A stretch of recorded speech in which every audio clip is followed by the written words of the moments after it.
Hey everyone, it has been one of those nights. We are now on take 3 because it took me forever to get my audio done. But welcome to week 5. Today is February the 5th, today is a Monday, and we're doing hardly a week. So before I get into all the stuff that I want to talk about and show you this week, I just want to remind everyone I've got a competition running at the moment. You can win a ticket to an Australian cybersecurity conference, your choice, up to around $200. So that covers most of them, except for the really expensive one in Melbourne. But all you need to do is subscribe to my YouTube, subscribe to my podcast. My podcast is now on my YouTube.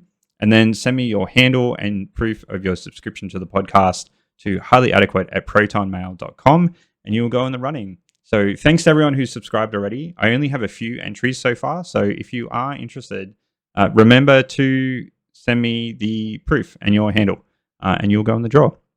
That's being drawn in another 3 weeks. That's I'll announce the winner on one of these. So check out for that. I think it's the 26th of February, but don't quote me yet. Go check out the previous episode.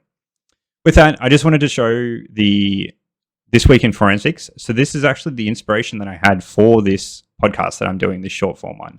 So it's done by Phil Moore. He's someone who I worked with at CyberCX, and he's still there as a DFIR investigator.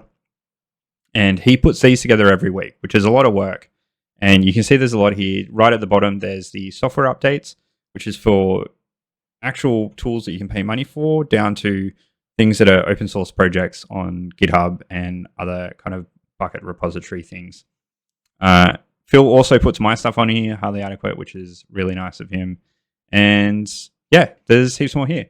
But as we're getting into it, it's actually something that's not on his this week because it's an old one. So Maxwell Zhao wrote this in June 2023, so mid last year.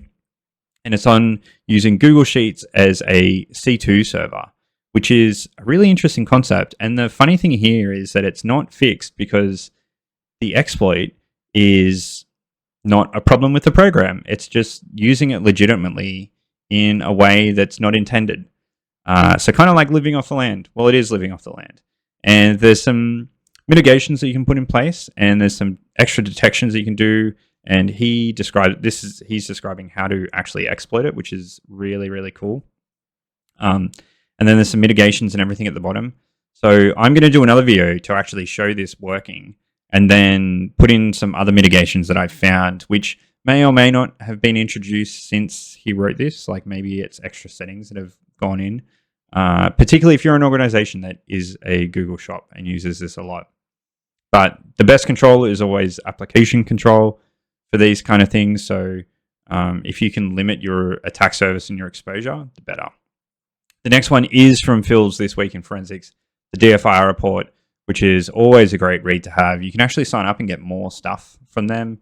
I forget how much it costs. It's not cheap, but it's probably worth it, and I'm probably considering doing it this year. But this was for a ransomware actor that they got initial access and then ransomware the environment 3 hours later, which is really, really quick. So this goes through the Lockheed Martin kill chain of reconnaissance, initial access, like privilege escalation, all those good steps that you have. It's written out really nicely. So if you're new, you might not get all of this, but it is a really good read and really good to understand how threat actors will generally move through an environment. Also, just to see how they move through so quickly, which is really, really cool. The next one is another podcast. I know these guys do more stuff. This is their third one, so this is currently their most recent one. But it's a book club, so you can get ideas about what books you might want to read within cybersecurity.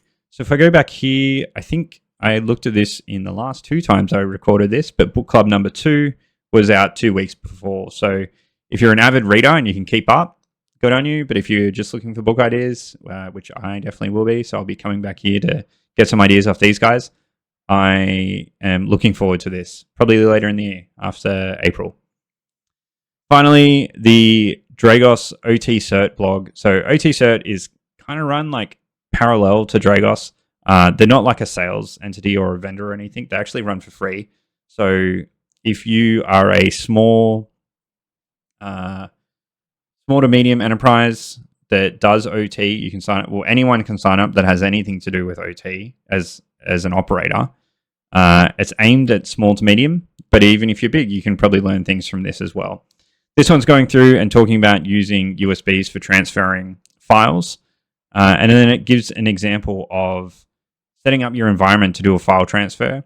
And you have your high security one here in your OT environment, so where things can go boom if it goes bad, and into a DMZ, your demilitarized zone, and then into your corporate environment. The key takeaways that I saw when I was reading this quickly was that you initiate from your high security zone into your low security zone. You have different VPNs over each of the firewalls as you move through. And you also have two different types of firewalls. So different vendors. So if you have a 0-day in one, you're obviously not going to have it in the other, which gives you a little bit of added protection there. So really nice, good short blog. They've got plenty of other free stuff on here. And then if you can sign up, you get access to even more stuff.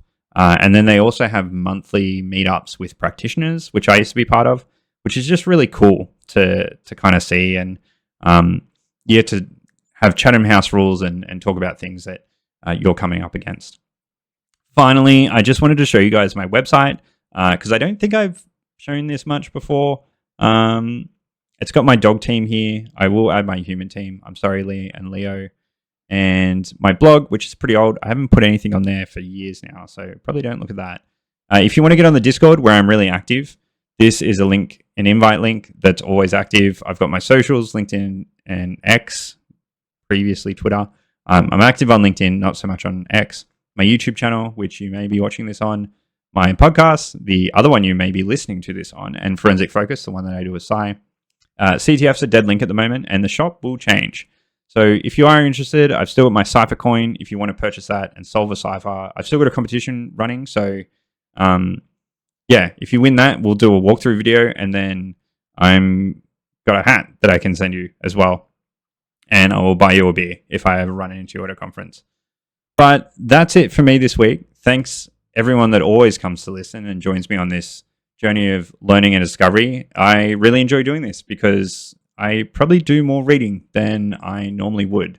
Thanks everyone. Remember to enter into the competition for the ticket, and I will catch you all next week.